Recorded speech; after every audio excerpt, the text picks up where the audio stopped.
The idea of writing in a book makes me physically cringe. Like, the fact that I'm talking about doing this right now is wild to me.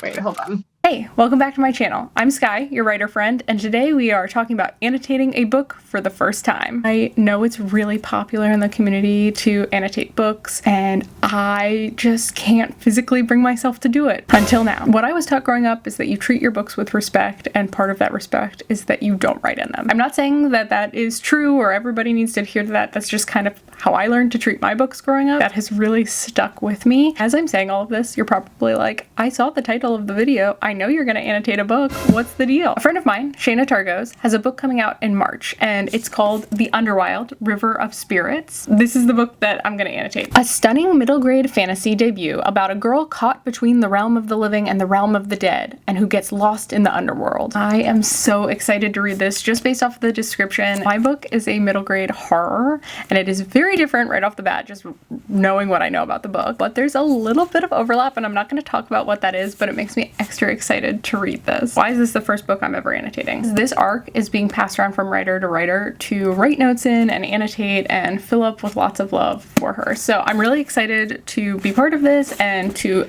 try annotating for the first time, even though, again, I don't know how I'm physically gonna do this, but I'm gonna try. Now, when it comes to the question of annotating, folks who like to do this enjoy doing it for a number of reasons. The one that I continue to see online, because I researched this, because I was like, what am I gonna do? Folks who like to annotate for a number of reasons. One of the biggest being remembering the books that they read, which I think is really interesting because I am definitely a person who loves books, I read a ton, but I don't always retain all of the plot information. For me, what is appealing about this is slowing down and really appreciating while I read, but also hopefully remembering the things that I read with more clarity. There are a few methods that people use when annotating books. The one that is the most appealing to me is tabbing. So if this was my book, and only my book, and I wasn't sending it to someone to read after me and for them to send to somebody after them and so on, I would probably tab it, because that way you don't have to write in books. You can come up with a cool multicolored key of what each color tab means, and it does minimal damage to the book. But we're not doing that, so I don't know why I threw that. Additionally, I do use something called I do in my personal life use book darts occasionally, which is very similar to tabbing. This I really like because it basically marks lines. They're metal, so they have that nice sound. But because this is going to other people, like, this is not what we're gonna do. That brings us to the actual writing of books. And to me, there were two options. I could either use a highlighter and highlight passages, or I could use a pen, or a combination of two. But again, because this is going to other people, what I'm gonna do is the pen. I know blue is the obvious choice, because my name is Sky, and I'm often assigned blue things. And I love blue. I like all the colors, to be honest. I'm one of those. I really want to do green because I feel like green is not a color pen that people often have. Like, you are much more likely to have a blue pen than a green pen. So I think for the sake of the community of people who are going to read this book, I'm going to go with green. To annotate books, you need to have a key. So if you were using tabs, you would have a key of all the different color tabs you're doing. But because I am writing in it with a pen, abracadabra. I'm really chatty tonight. I feel like normally I'm a little nervous to get on camera. Here I am just like yapping. Anyway, because I'm using my pen, I want to come up with a system that makes sense. So currently right now what I'm thinking is I will star important points. Anything about the prose, that's going to be a bracket for me. And then I'm going to do a squiggly underline of any dialogue I really like. Hoping to also write any thoughts I have on characterization or theme or just reactions in the margins. Writing in the margins is something that I am both incredibly comfortable with and incredibly uncomfortable with, which is interesting. I think the act of writing in the book, especially in the margins and just adding my own words to the book, is the thing that makes me the most uncomfortable. I beta read a lot, which is great. You should beta read if you're a writer, period. I'm going to do a whole video about that. But a lot of times in beta reading, you are giving compliments about how much you like something, or asking questions, or just laughing, or whatever it might be. You're giving the author your reactions to their book, which is honestly part of the joy of having a beta reader, because oftentimes they're some of the first people who are reading your book and giving you those reactions, and it is such a thrill, at least for me as a writer, to open up a document and see how people feel about my book. That's the part that makes me feel more comfortable about this, just having that background in beta reading. I know how ridiculous this sounds. Like, Some of you are probably like, just write in the dang book. Like, what is wrong with you? And honestly, I don't know. But why don't we get into it? I'm gonna take you along for the journey. I'm not gonna be spoiling anything in this book. Predominantly, I'm gonna be talking about reading and the act of annotating and how I'm feeling during it and any other observations that I have. So if you are somebody like me where you don't necessarily feel the most comfortable about writing in a book, but you're curious about annotating because you've heard good things, I hope you'll join me as we go along with this. So I'll see you soon. Bye.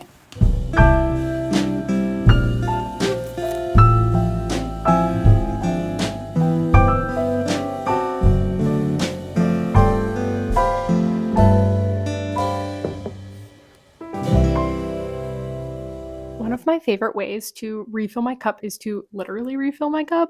I know that's very corny. I'm sorry. Having a warm drink is so critical. I am a bit of a beverage goblin.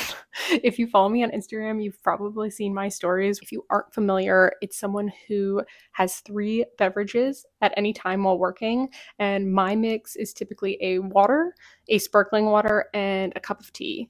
I think that there's just something so warming about a hot cup of tea. Obviously, I mean that literally, but I also think that it uplifts your soul a little bit when it's cold outside. You're warming from within. When I'm struggling in the winter, I drink a lot of hot tea. The other thing that really refills my cup is reading.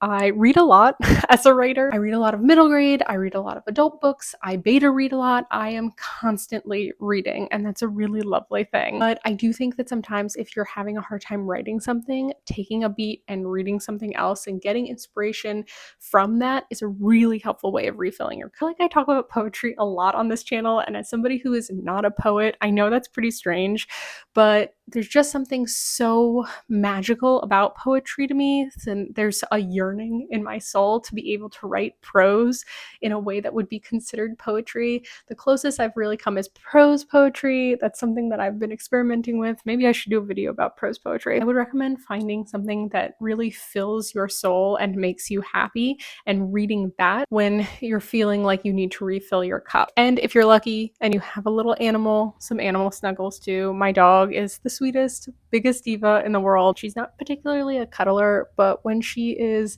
calm, she loves a good cuddle. That's not your deal and you just want like a quick fix. This sounds really silly, but honestly, just put on a zoo cam for like 10 minutes before you need to write or before you need to go work on something. It can unlock creativity in a way that you wouldn't expect. I'm only about 15% into this book, but I'm really enjoying it so far. I have been slowly but surely annotating. I'm finding myself mostly starring things because I find them important. I think that's the easiest way to jump into annotating. When I have used my book tabs that I showed you, the little metal ones, that's typically how I have been using those in the past. I just tab things that I think are important. So I think that's very natural, but I will say there have been a few points where I've wanted to circle a word for emphasis, which I think is interesting because that's not something that I put in my guide and not something I expected, but it is something that I had seen in some of the annotation videos that I had watched before jumping into this challenge. I did not do that because I was worried it would be distracting for folks after me, but if this was my book, I think I would have done it. So I'm calling that progress. We'll see how I'm feeling as I go on, but overall I'm really enjoying this, so I will give you an update soon. Hello! One of the other ways that I really like to fill my creative cup is to go on an inspiration adventure. So today we are heading into Union Market in DC and we're gonna look around and see what inspires us.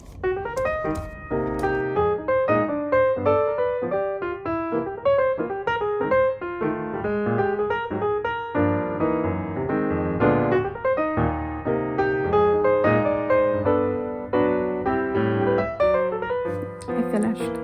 Officially done with annotating. I sent the book on its merry way. So let's talk about reflections from this experience. As time went on, got more comfortable writing in the book. I think the first mark that I made, I was a little like, ah. As I read through, I got more comfortable. I started underlining more. I started drawing in the margins. Part of what made it easier for me is that there were 2 other people who had already read the arc and left their notes, so I didn't feel like I was completely defacing like a new book. There were already drawings and little notes in there, so that made me a lot more comfortable. I wrote lots of little notes, but most of what I did was just underline or really emphasize certain lines. Like there were some really well written, beautiful lines in there that I wanted emphasized. I do think overall I enjoyed annotating. I feel like I got more out of it. It made me more reflective as I read. I think that I slowed down and enjoyed the story more, which was really interesting to me because I do feel like I already read quite critically, especially as a writer. I'm often thinking about how I would do things or what lessons I can learn from other writers and apply to my own writing while I'm reading. This, I think, was another level of that. The only con was I still don't love writing in the book, even as I'm saying this. So I'm not sure as far as next steps what I'm going to do. Do I continue to annotate now that I have kind of broken that seal, or do I go back to not writing in the book? It's a tough question. I think what I am going to do is I am going to start using my book darts a little bit more intensely. And if I feel the need to write in a book, then I'll do it. And I know that I can do it now, and I enjoyed it. But I hope that the book darts, because this is something that I have but don't use terribly often. What I think I'm going to do is I'm going to have these with me as I read. Like, I'll pack them in my bag when I go and read places, but I'll keep it by my bedside table.